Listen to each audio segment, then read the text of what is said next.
Former UK Chief Scientific Advisor issues dire warning and urges comprehensive pandemic preparedness. Sir Patrick Vallance, the former Chief Scientific Advisor to the British government, has sounded an alarm, emphasizing the inevitability of future pandemics and calling on the incoming government to prioritize preparations. Vallance's stark warning comes amidst concerns that the nation remains ill-equipped to handle such crises effectively. Preparing for the inevitable.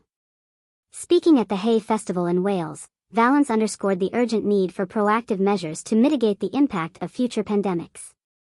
"We are not ready yet," he cautioned, highlighting the necessity for better surveillance to be able to pick these things up.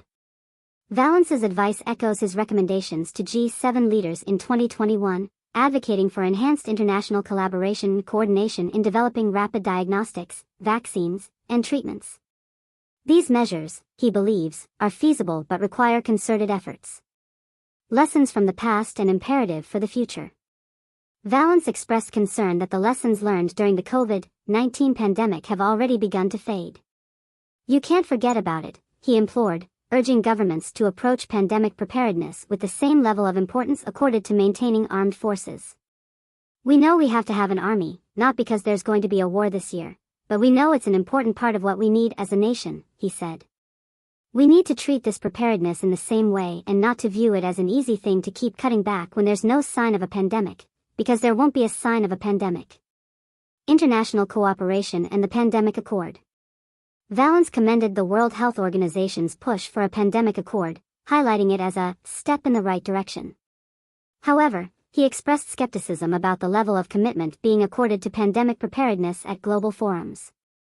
"If this issue gets pushed off G7 and G20 agendas, we'll be in exactly the same position, and I hope that's an important outcome of the inquiry," he said, referring to the ongoing public inquiry into the UK's handling of the COVID-19 pandemic. Vallance also acknowledged the need for more efficient and timely investigative processes, emphasizing the importance of finding a better way to conduct inquiries. Assessment of the outgoing government's anti-smoking bill. While acknowledging the need for a change in government, Vallance praised the outgoing government's anti-smoking bill, expressing disappointment that it may not pass before the election. "I think that needs to be picked up rapidly afterwards," he said. On protests and civil disobedience. Commenting on the protests that disrupted Rishi Sunak's speech outside 10 Downing Street, Vallance acknowledged the role of protests in a democratic society. However, he drew a line at certain actions, citing the vandalism of an exhibition at the Natural History Museum and the attempted damage to the Magna Carta as examples of inappropriate protest tactics. Vallance's comprehensive and sobering assessment underscores the critical need for sustained attention and investment in pandemic preparedness. His recommendations provide a clear roadmap for the incoming government, urging them to prioritize surveillance, international collaboration, and a comprehensive approach to managing the inevitable challenges posed by future pandemics.